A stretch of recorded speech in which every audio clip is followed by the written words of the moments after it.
mga bato, anya kami karon doon sa highway. Mabaling dako ang nasunog. Dali.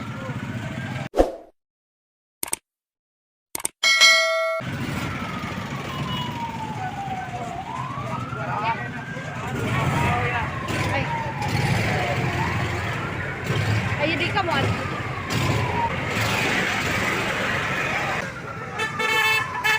Sumon, sunog. Karaan balay niya ang nasunog.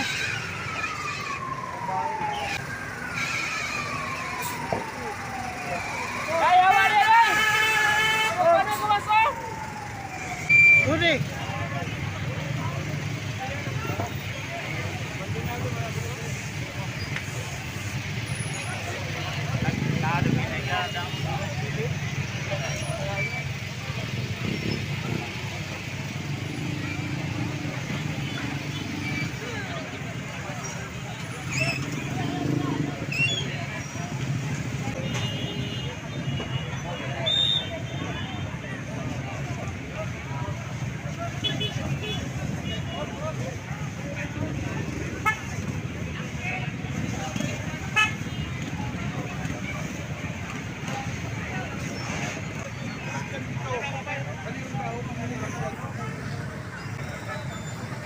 Galing kagahan ng tao ng lantaw.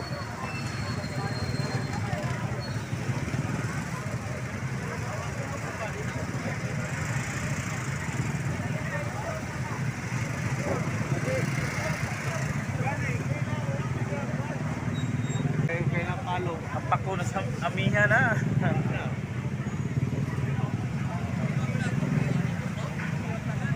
Paugraw na no ang kaning nasunog nga balay no tungod kay na agapan dahil sa mga bumbero din sa Bayawan City.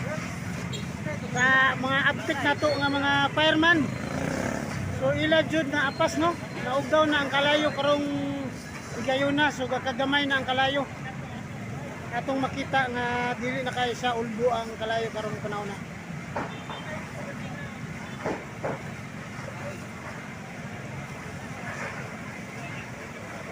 Usa ni siya kakaraang balay po diri sa Bayawan City. Wala na po ni siya gipuy-an sa dugay na nga panahon no. So karon nasunog siya, wala ta kay balo kung usa gyud ang hinungdan sa sunog ining balaya.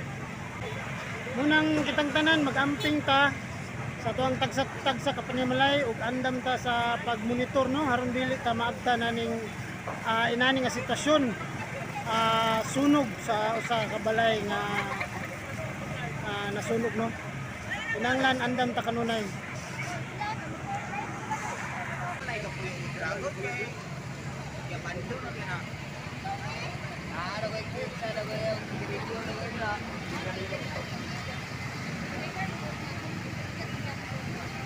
Nila mingaw ang bayawal, sadya lang kayo. Traffic ka niyo.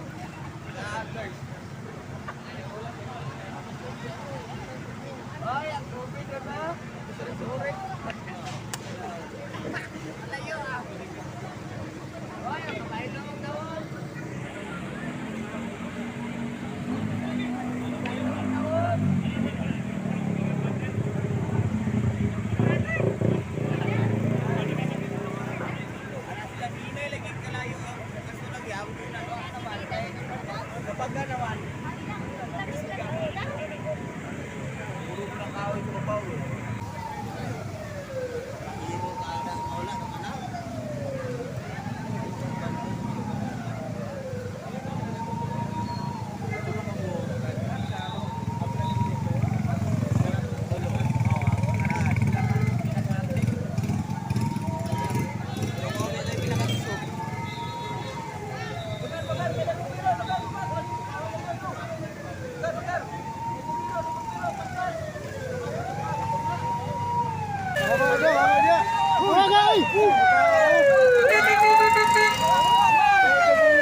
So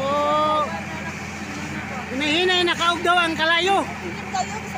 Tungod sa iyo natabangan sa mga fireman no, sa nga taga-Bayawan.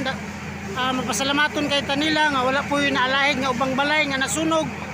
O maurag yun ning balaya ang nasunog, wala na uban nga nasunog no. So